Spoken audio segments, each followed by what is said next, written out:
안녕하세요, 불량TV입니다. 오늘 전해드릴 이야기는요, 2025년 여름 이적시장 3개월 중 중간을 지나는 시점, 중간결산 이적 선수 탑10을 선정하였습니다. 10위는 에스테방입니다. 2024년 1월 브라질 클럽 팔메이라스와 1군 프로 계약을 체결한 에스테방은 2023년 파메이라스에서 프로 데뷔한 뒤 빠르게 팀의 에이스가 되었고, 첼시가 프로 계약을 한 에스테방을 단 5개월 만에 512억을 주고 영입하는 데 성공합니다. 당시 가치가 150억이었던 에스테방에게 500억 이상을 투자하는 건 쉽지 않은 판단이었지만, 폭발적인 스피드와 세밀한 볼 컨트롤, 화려한 드리블로 차세대 크랙으로 본 것이었습니다. 2033년까지 초장기 계약을 맺은 것인데, 브라질 내 유망주 유출 금지 정책에 따라 에스테방은 2025 클럽 월드컵이 끝나고 첼시에 합류할 예정이었습니다. 그런데 에스테방이 출전한 클럽 월드컵에서 2번이나 최우수 선수에 선정되면서 첼시는 기쁜 미소를 지을 수밖에 없었죠. 9위는 엘랑가입니다.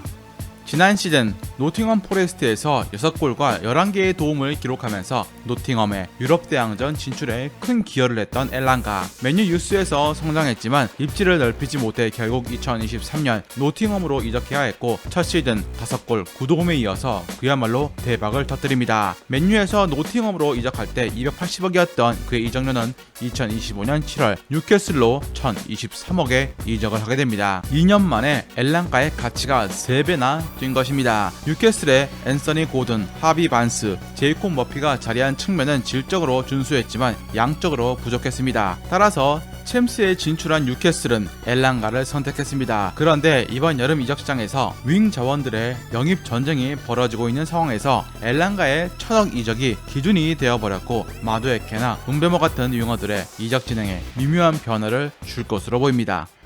8위는 딘 하위선입니다. 레알 마드리드의 최근 센터백 영입 역사를 보면 빅리그 중위권 팀에서 선수를 영입한 사례가 많지 않았습니다. 그런데 2005년생 20살의 딘 하위선이 2025년 여름 보머스를 떠나 레알 행을 확정지었습니다. 사실 하위선은 유벤투스 유스에서 자라나 빅클럽 출신이고, 태어난 건 네덜란드 암스테르담이지만 5세 때 스페인 이민을 가서 이중 국적 중 스페인 국적도 가지고 있다는 사실입니다. 2024년 여름 유벤투스에서 보머스로 이적할 당시 이적료는 234억이었지만 1년 만에 하위선은 레알 마드리드로 930억에 이적을 하게 되었습니다. 레알이 그의 영입을 서둘러 진행한 건 수비진의 연쇄 부상이 컸습니다. 밀리탕은 최근 2시즌 동안 2차례 전방 십자인대 부상을 당했고, 알라바와 리디거 역시 각각 무릎 수술을 받았죠. 라울 아센시오까지 미성년자 영상 유출 혐의로 수사 대상에 올랐습니다. 하위선은 성장 가능성을 본 영입이라 했지만 클럽 월드컵에서 그의 활약은 다음 시즌 주전감이라는 것을 보여주었습니다. 7위는 주앙 페드로입니다.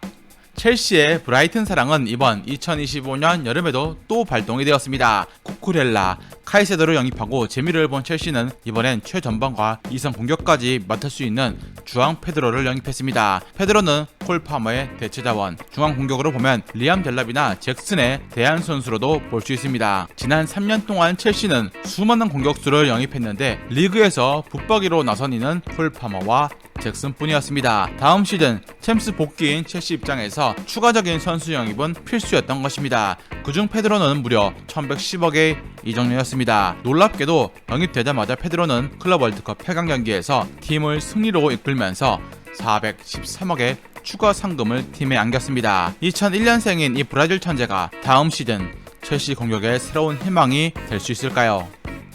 6위는 모하메드 쿠두스입니다.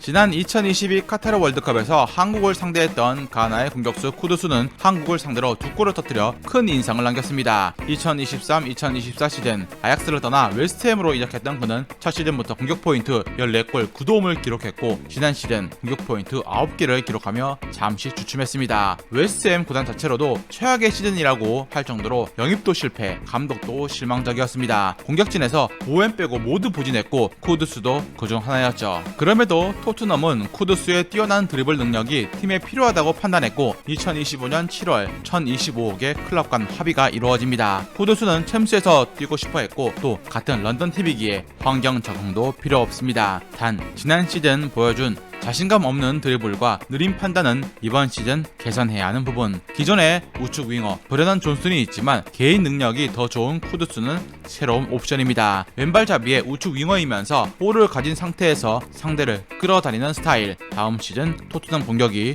더욱 흥미로워질 것입니다. 5위는 제이미 기튼스입니다. 2025년 여름 이적 시장에서 첼시의 행보가 뜨겁습니다.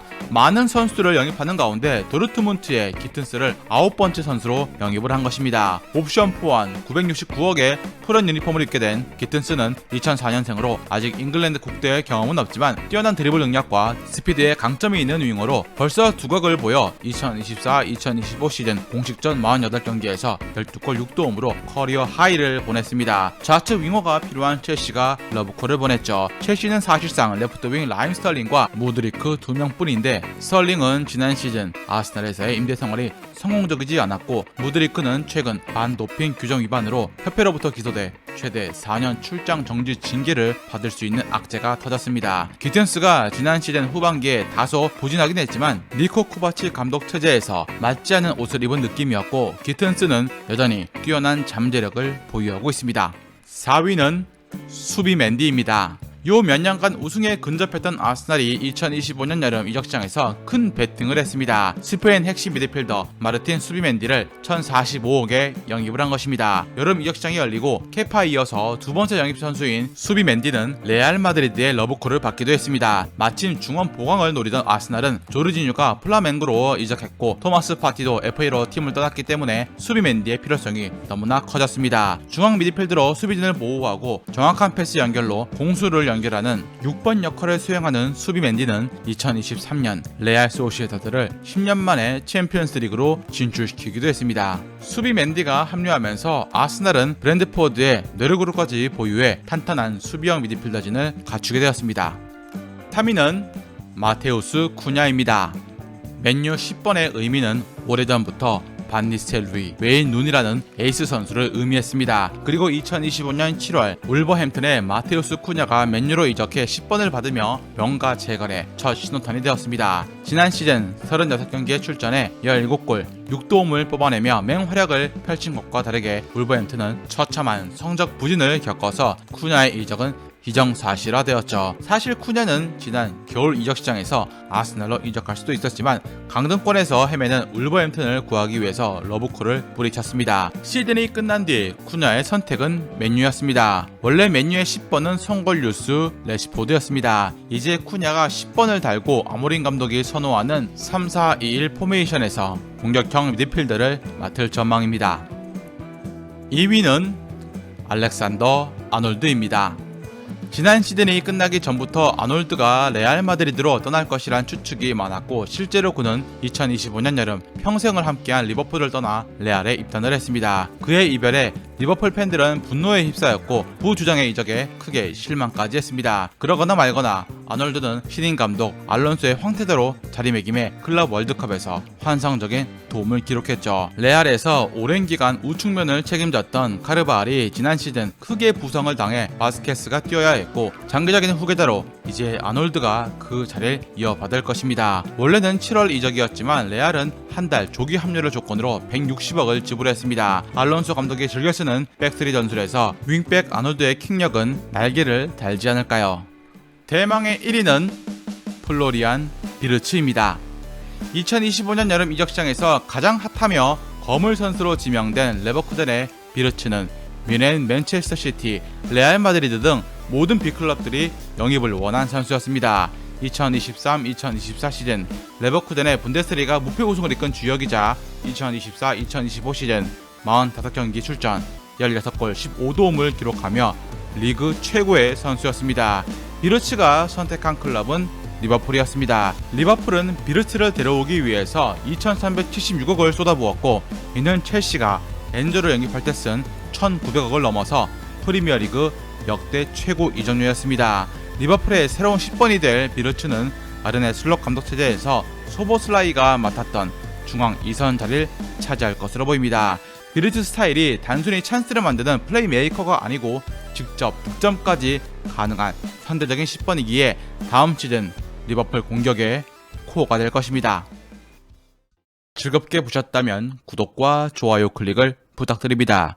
다음 이야기에선 1990년대를 대표하는 월드클래스 미드필더로 시대를 뛰어넘어 모드리치, 이니에스타를 능가하는 역대 최고의 완벽한 미드필더 한 분에 대해서 소개해드리고자 합니다.